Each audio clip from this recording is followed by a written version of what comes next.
It's sweet, it's seductive. Is it deadly? Tonight, the dangers of sugar. I think that sugar is a main contributing factor.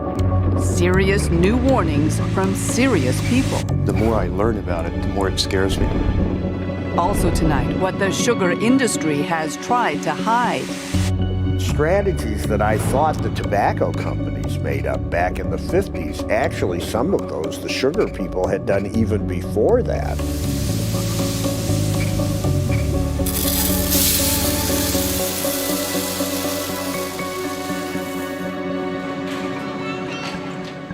When the Breeden family goes shopping, like most Canadians, they try to buy healthy.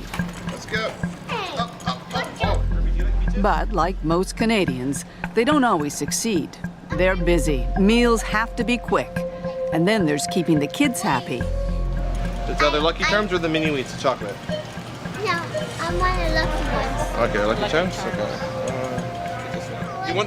You want one that looks like half a moon? Or you want A lot of what they eat is processed. They assume it's nutritious, but they've never paid much attention to what's in the food they buy, have no idea how much sugar is hidden in it.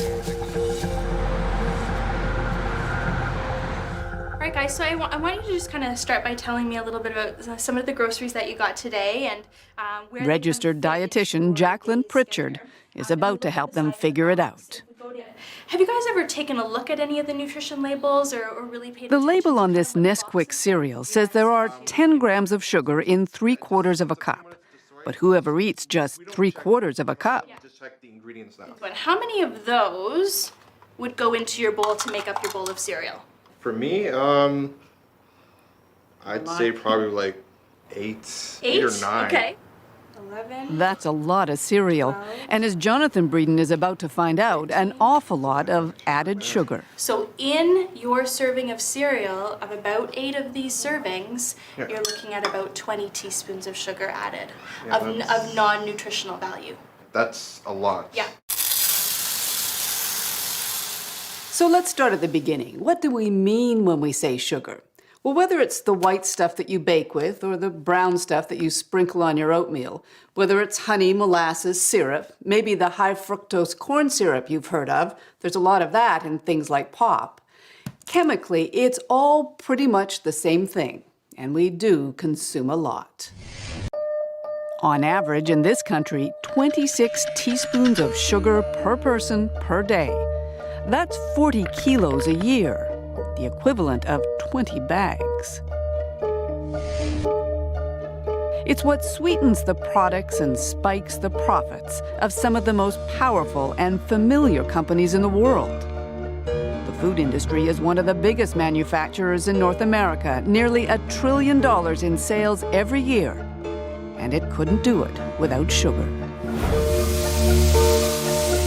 Sugar is one of the essential basic ingredients used in 99% of the processed foods out there.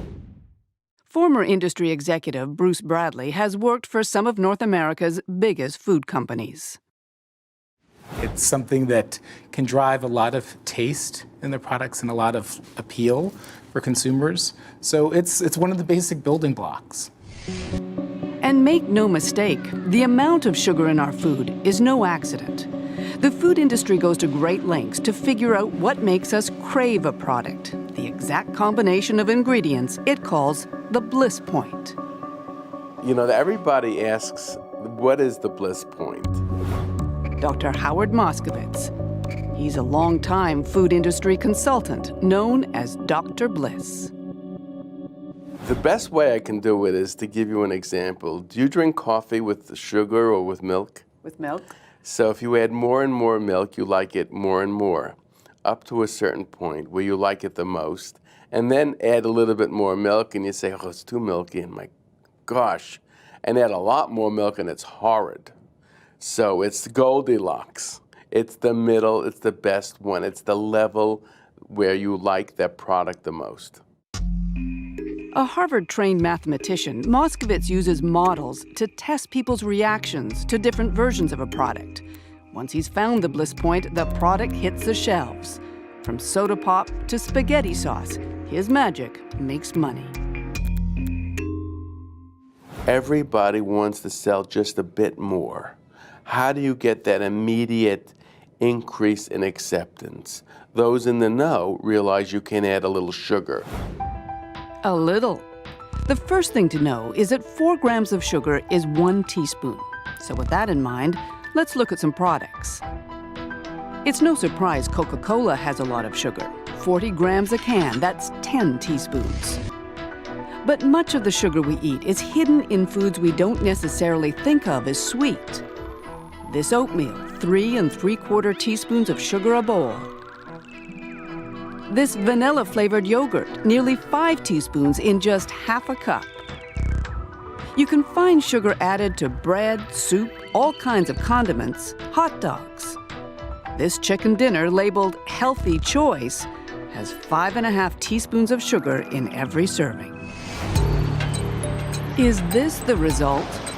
There's no question, as our consumption of sugars has grown, so have our bodies. Canada doesn't keep good statistics, so we've used American ones. And those stats raise the troubling question, are we changing our evolutionary shape? Here's the line showing our sugar consumption for the last 50 years. Here's the number of people who've become overweight and obese. Now, look at this line. It's for cases of type 2 diabetes. And this one, diseases of the heart. Back in the 80s and 90s, we used to blame a lot of those problems on dietary fat. But then we started taking fat out of our foods. Did the incidence of disease go down? No. So that got a lot of doctors and nutritionists asking why.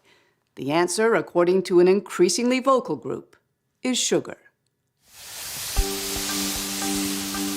Which was worse, the sugar or the fat? The sugar 1,000 times over. Robert Lustig, doctor, author, medical professor, and one of the leaders of the anti-sugar campaign. The fact is, our food supply has been altered and adulterated under our very noses and in plain sight over the past 30 years. In addition to treating obese kids, Lustig is a YouTube sensation. His lecture on sugar has been seen by nearly 4 million people around the world, and he doesn't pull his punches. The fat's going down, the sugar's going up, and we're all getting sick. You use words. You use poison. You use toxic. Certainly I use those words, and I mean them. This is not hyperbole. This is the real deal.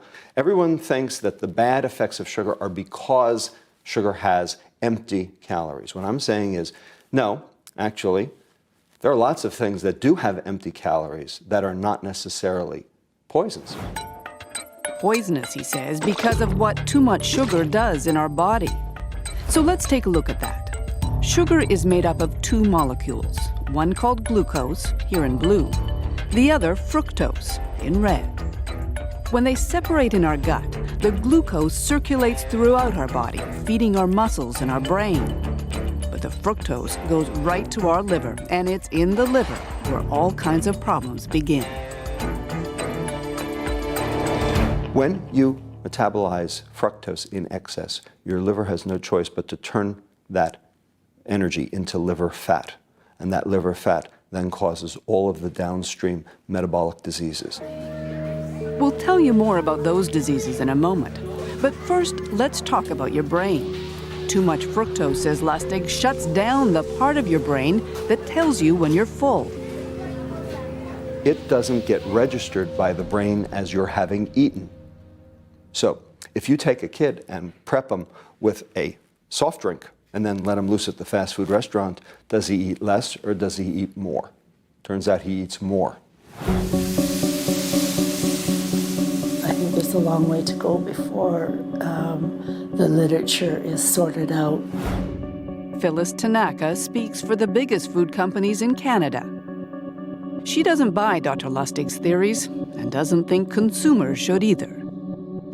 I think it's more important that we step back and look at how do we look for ways to educate and help consumers fit sugar into a healthy dietary pattern. But the industry sure doesn't make it easy. Look at this breakfast bar. There's sugar near the top of the ingredient list, but there's 4 more sweeteners. Would you know that chemically they're all the same? Then there's this tomato soup. Who knew it would have added sugars too? How is a consumer supposed to know that healthy old tomato soup has 3.5 teaspoons of sugar in a cup? Well, how did you figure it out? By the nutrition facts table. I figured that out because I've spent a lot of time recently learning about what a gram of sugar is and how to read these labels. Do you think most people know how to do that? In the last couple of years, we engaged with Health Canada on a campaign called the Nutrition Facts Education Campaign, in large part as a commitment to help Canadians understand how to go into the grocery store and make informed choices. But surely there is a way to warn people who might be interested in this that a cup of this soup brings you 3.5 teaspoons of sugar. To what end, though? Well, if they have decided that as part of their healthy diet they want to eat less sugar. Well, let me see. Then they would use this same label. The only information on the label is 14 grams of sugar in half a cup. Do you know what that means? You shouldn't have to be a dietitian to figure out how much added sugar you're eating, but it helps. Jacqueline Pritchard has added up all the sugar Jonathan eats in a week. It's pretty scary. This is your week's worth of sugar intake then. So this is equal to 245 teaspoons of sugar. That's a lot of sugar. When we come back, what all that excess sugar might be leading to.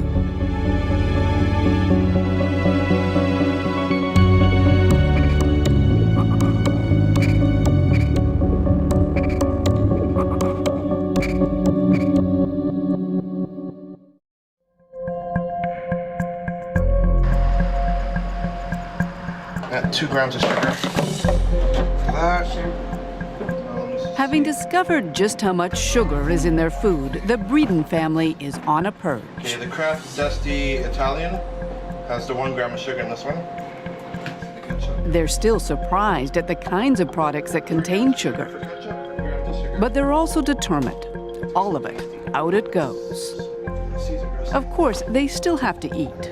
So to help them learn about life beyond processed foods, we've made them a deal. For 3 weeks, we'll provide all of their meals professionally made without any added sugar. They'll stick to the diet and submit to medical tests. Lucky Charms ain't so lucky anymore.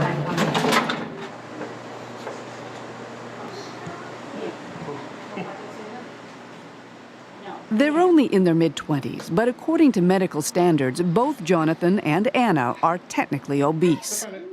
5-year-old Ruby is hovering on the edge. We started our experiment by having their blood tested and analyzed by obesity specialist Dr. Dan Flanders. The family, he says, is heading for trouble. Looking at these results, I would say that I'm very concerned. Quite frankly, if they don't make meaningful change to their lifestyle relatively soon, there's a higher chance that they're heading for a life of lousy quality of life and early death. Like most of us getting fatter and sicker, the Breedens might be forgiven their nutritional ignorance. But the food industry has known and discussed links between processed food and disease for decades.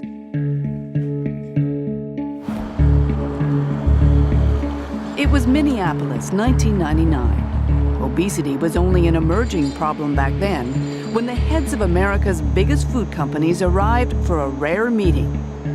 Among them, the heads of Kraft, Nabisco, Nestle, Coca-Cola, and General Mills. These are executives who normally are fighting each other for space on the grocery store. They don't get together very often, but in '99, they got together to talk about obesity. Reporter and author Michael Moss. He described the Minneapolis meeting in his best-selling book. And they had been pulled together by a cabal of insiders within the industry who had increasingly become concerned about both the industry's responsibility for and culpability for being blamed for obesity. They gathered at the Pillsbury Company headquarters, 31st floor. The message they got was uncompromising. And it was delivered by two of their own, Michael Mudd, a top executive at Kraft, and Jim Hill, a leading nutrition researcher. In a slide presentation obtained by the Fifth Estate, the two men gave it to the bosses straight. A national epidemic. There were too many warnings, Mudd told them, before drawing a parallel designed to make them uncomfortable. Tobacco companies had recently settled a massive lawsuit in face of evidence their product caused disease. Did the food industry, he asked, want to be next? If anyone in the food industry ever doubted there was a slippery slope out there, I imagine they're beginning to experience a distinct sliding sensation right about now. Graphics drove home the point. Maps showing obesity rates rising and spreading across the country like a rash. What are the health implications of all this? Studies show that obese individuals are at a higher risk of developing chronic diseases such as diabetes, heart disease, hypertension, and cancer.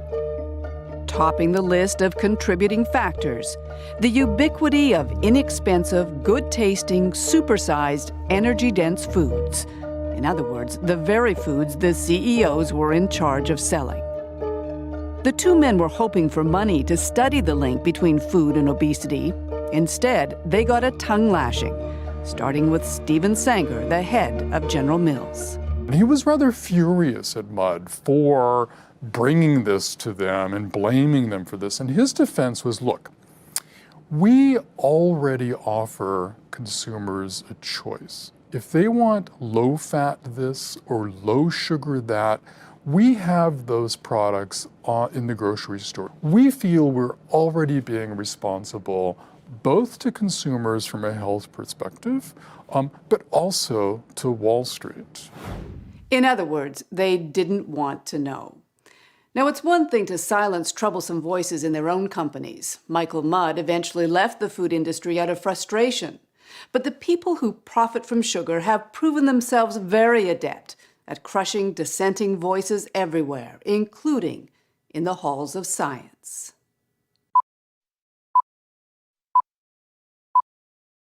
In front of us, day by day, are increasingly more and more very tempting foods. His name was John Yudkin, a British nutritionist who in 1972 wrote a book the sugar industry did not like. Pure, white, and deadly was a culmination of decades of research, according to his son Michael, that led Yudkin to what were then controversial conclusions. He started to wonder late in the 1950s whether sugar might be a culprit in the increase in heart disease. More significant than fat, which was the prevailing opinion at the time. More significant than fat, certainly more significant than fat, but that sugar was also involved in a number of other undesirable conditions, particularly diabetes and obesity. That thesis soon put Yudkin in direct conflict with Big Sugar's biggest apologist, this man, American nutritionist Ancel Keys. Keys would later be exposed as having been funded by the industry, but not before he helped destroy John Yudkin's reputation. And as early as the 1950s, he had started producing publications suggesting that dietary fat was a problem. Award-winning science writer and author, Gary Taubes. Keys successfully managed to detain Yudkin with this smell of quackery. And from then on in, anyone else for the next 20, 30 years who did research on sugar was accused of being just like Yudkin. There was a systematic campaign to discredit or ignore his work. Because of the actions of the sugar industry in the 70s, virtually no research was funded. You know, this idea that if you study sugar, you're just like Yudkin and he was a quack. But that's remarkable. I mean, what you're saying, scientific investigation into the link between sugar and disease ground to a halt? It ground to a halt. When we return, the science is back. What happens when you take healthy students and feed them too much sugar?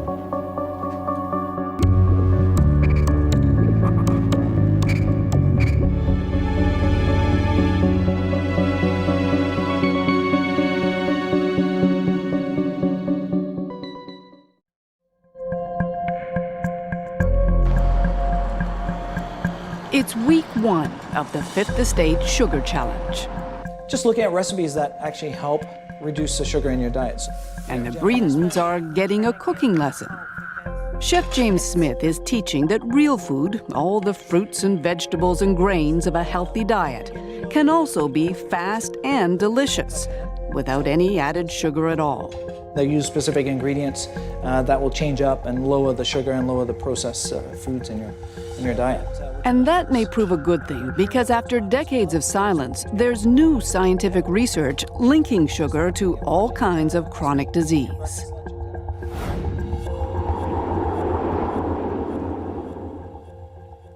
Jonathan's blood work suggests he may be on the verge of getting one. Dr. Dan Flanders. His results suggest that he's pre-diabetic, that his levels have been high, and that if we don't make some changes to his lifestyle soon, diabetes is coming. Today in North America, it's estimated more than 100 million people are diabetic or pre-diabetic. Dr. Robert Lustig is quite sure he knows why. So I can actually categorically say to you that sugar is the proximate cause of diabetes worldwide. And we have hard and fast data to show that. His data come from his own study, done over a decade, comparing diabetes rates in 175 countries with people's diets. And we ask the question, when you adjust for all of the factors that we know are relevant, what about the food supply predicts diabetes rates worldwide? Answer, sugar, and only sugar. These studies are generally considered a very weak level of evidence. A lot of other things have happened at the same time. Toronto researcher Dr. John Sievenpiper. He argues Lustig's methodology is seriously flawed.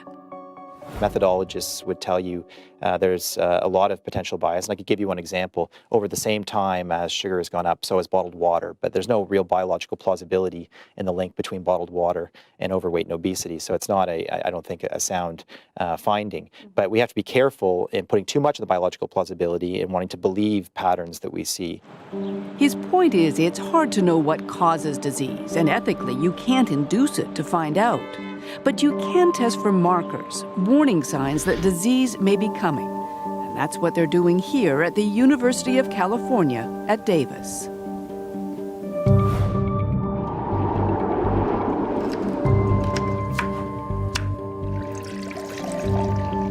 In this lab, students are the guinea pigs. The scientists are feeding them sugar to figure out if it raises the markers for heart disease. That drink contained 25% of her daily calories as high fructose corn syrup. Oh, look at this. Every time they've run the test, says Dr. Kimber Stanhope, the results have been the same. We saw increases in visceral adiposity. That means that's the fat within the abdominal region. This is the fat surrounding the liver and the intestines and the kidney. This is the fat that is associated with increased risk for diabetes and cardiovascular disease. The Breedens know that fat. Anna and Jonathan have already been diagnosed as having fatty livers, which puts them at risk for raised insulin and triglyceride levels. That's the fat in our blood.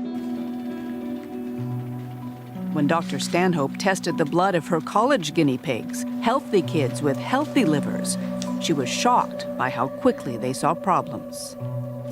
We definitely, in 2 weeks, see increases in the risk factors for cardiovascular disease in the blood. Just in 2 weeks? In 2 weeks.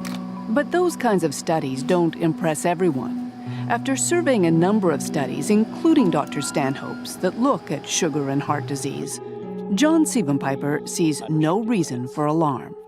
And what we find when we look at those trials very carefully is that as long as you match for calories, fructose does not behave differently than does any other form of carbohydrate, namely starches, refined starches, and glucose. Now, that's not to say that they're benign, because I don't think we should be having a lot of refined starch or glucose, but it's not behaving any differently.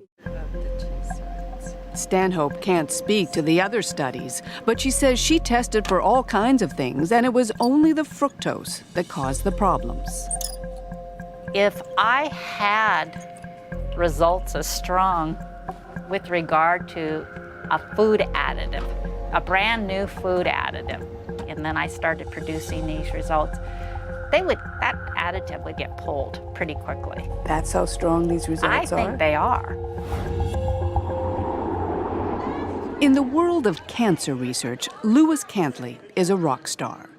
5 years ago, the Cornell University professor was chosen to head a scientific dream team, a group of America's top cancer specialists brought together to supercharge the search for a cure. His findings may not be embraced by everyone, but in the cancer world, when Cantley talks, people listen.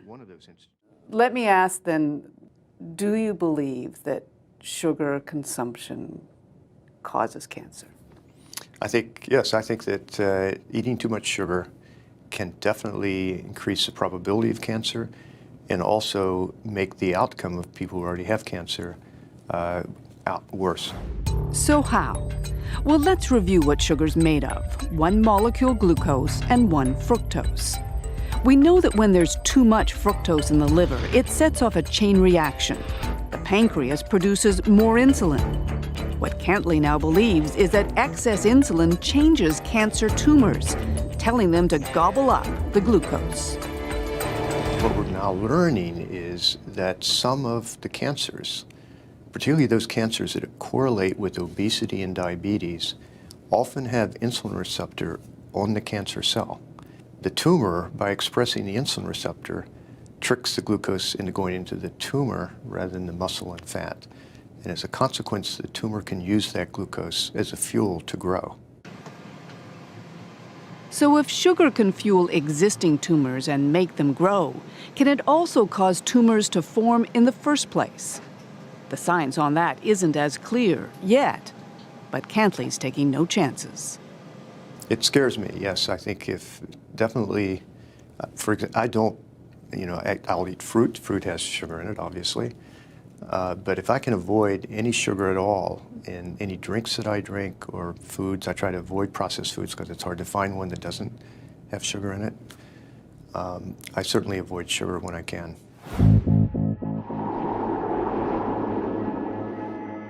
One of the criticisms of the anti-sugar scientists is that too much of their evidence comes from animals, not humans.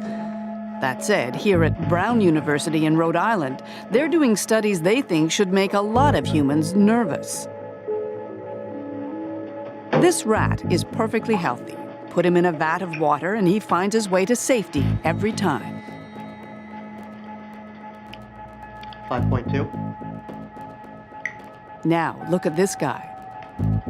What he's been eating is the equivalent of a North American diet, complete with all the fats and sugars we regularly consume. He doesn't know where to go. His brain has been damaged. These rats were totally normal, and then they turned into demented animals. They don't remember their learning after even a day. And as the challenge gets harder and harder, they fail more and more, just like a human with Alzheimer's disease. 36.2. In this lab, the belief now is that Alzheimer's is really diabetes of the brain, linked to insulin levels, which can be affected by too much sugar. Professor Suzanne Delamonte.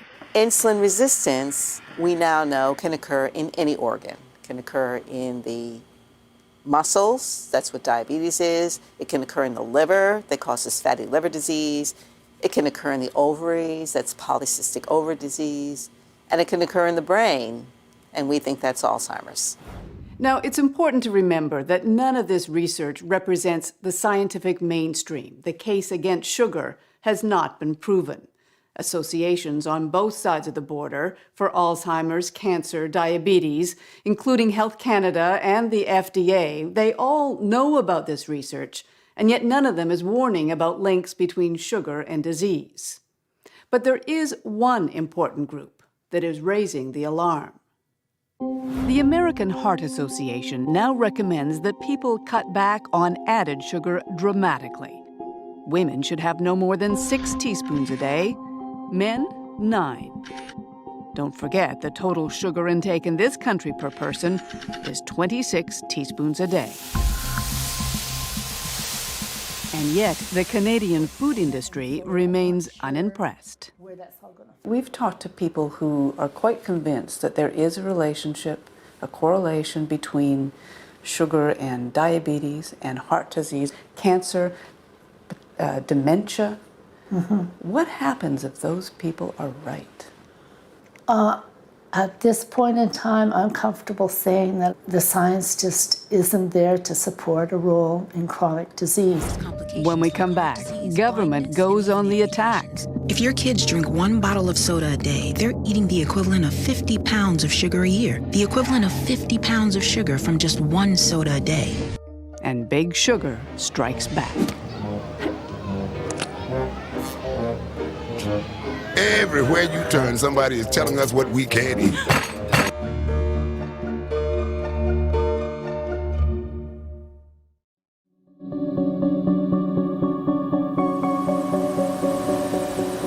Worldwide, there are few industries more powerful than the processed food industry, or the sugar industry that feeds it. And yet, for all their power, we know remarkably little about how they work. Kristen Cousins is determined to change that. As a community care dentist in Colorado, she'd always been interested in sugar. But it wasn't until she unearthed a stash of documents from a sugar company that had gone out of business that she got a peek into a very secretive world. The first folder that I pulled out opened up to a memo, the blue letterhead of the Sugar Association, and it had the word confidential underneath the letterhead. And I just looked at that and oh my God, what have I found? What she'd found was a directive from the 70s, a memo to industry executives about a newly published scientific white paper, a paper that concluded sugar was not only safe, but important. It was clear after reading further that the Sugar Association had funded this white paper called Sugar in the Diet of Man, and they were trying to make it appear that it was an independent study. Among the more than 1,500 pages she uncovered, there were some Canadian ones too. An account of a sugar industry meeting in the 70s in Montreal that included frank talk about heart disease. The greatest threat to sugar consumption is in the field of nutrition, it says, more particularly in view of comments that have been recently made on the influence of sugar in atherosclerosis. So they were worried. They were worried as far back as 1971. What does that say to you? They've known for a long time. So I took this paper and crossed out where it said tobacco and put in sugar and looked to see if I could find similar tactics that the sugar industry was using. Today, Cousins is pursuing her research at the University of California in San Francisco. And she's doing it under the tutelage of someone to whom it all sounds familiar. The amazing thing I learned from her was that strategies that I thought the tobacco companies made up back in the 50s, actually some of those the sugar people had done even before that. Well, now we have 83 million pages of industry documents that's on the internet. We don't bother. Stan Glantz is famous in litigation circles as a man who first publicized secret tobacco industry documents that prove cigarette companies knew their product was dangerous. In the new sugar documents, he sees lots of parallels. Well, one parallel is just trying to undermine science. Another one is working to try to attack and intimidate scientists and others who are coming up with results that these big corporate interests don't like. Another one is trying to subvert sensible regulation. The sugar industry has decades of practice in that. In 2003, the World Health Organization in Geneva was looking at a resolution recommending people reduce their sugar intake to just 10% of what they eat. It had broad appeal among health experts, but then the industry weighed in. The sugar industry went to their friends in the U.S. Congress, and they got these very influential congressmen to write letters and say that this is simply unacceptable, and in fact, that the U.S. would, pull its funding for the World Health Organization if this report continued. 5 months later, the recommendation quietly disappeared. Having seen the movie before, Stan Glantz says we can't afford to let it happen again. We wouldn't have a tobacco epidemic if there wasn't a tobacco industry. We wouldn't have an obesity epidemic if there wasn't an industry that was making a lot of money selling sugar and fat and salt and things like that. And to me, the bottom line is that one of the key disease vectors for non-communicable diseases is big corporations. And I think we're going to have to get these big corporations under control. It has become a bit of a moral issue. When you see how far we've come. Bruce Bradley, who used to help run a number of those corporations, agrees. This isn't a blip. This isn't a minor, we just need a minor course correction. We're on a completely wrong trajectory with our health. What's the answer then? I think the honest answer is that we need government to step in and to become an advocate for consumers. But sugary drinks are a big reason for But look what's happened when governments have tried. Earlier this year, New York City passed a law banning supersized sugary drinks. If your kids drink 1 bottle of soda a day, they're eating the equivalent of 50 pounds of sugar a year. The equivalent of 50 pounds of sugar from just 1 soda a day. Industry's response? To ridicule Mayor Michael Bloomberg as an overbearing nanny. The law was later overturned by the courts.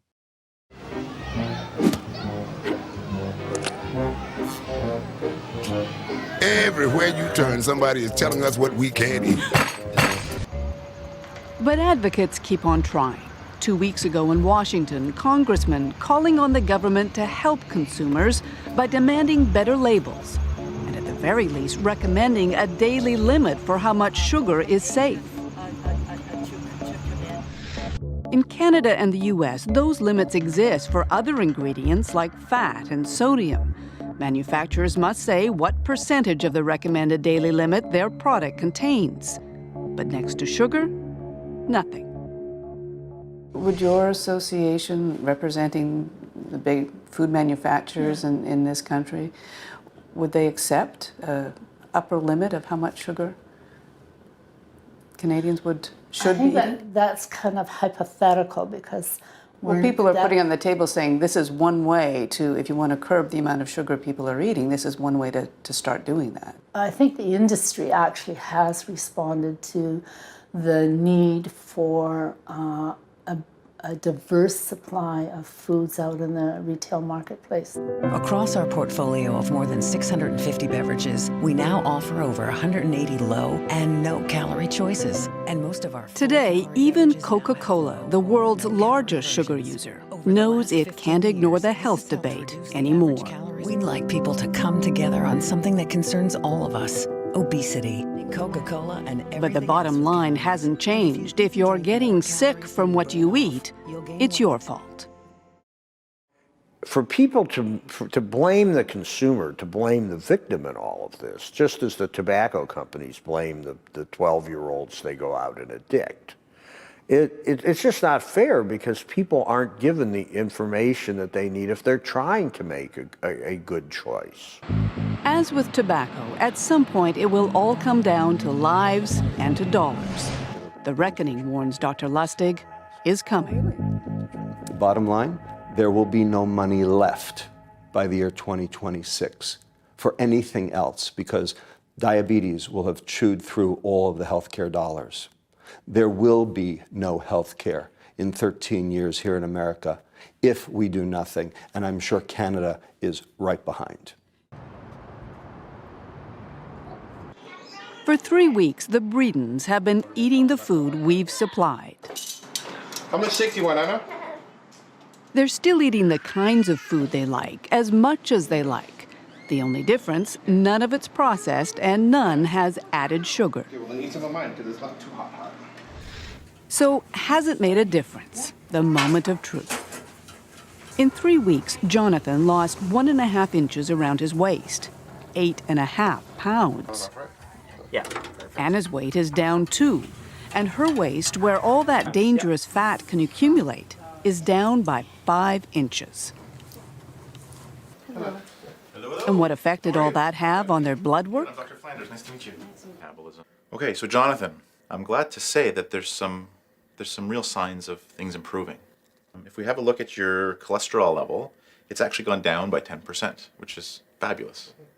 Your triglycerides have gone down by 20%.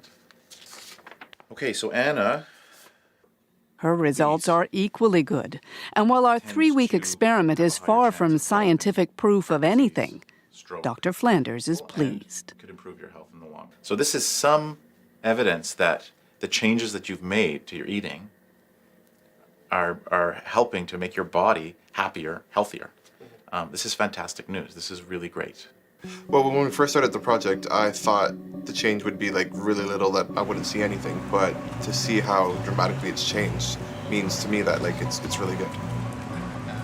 It was a big change. At first it was hell, but good results. I'm happy.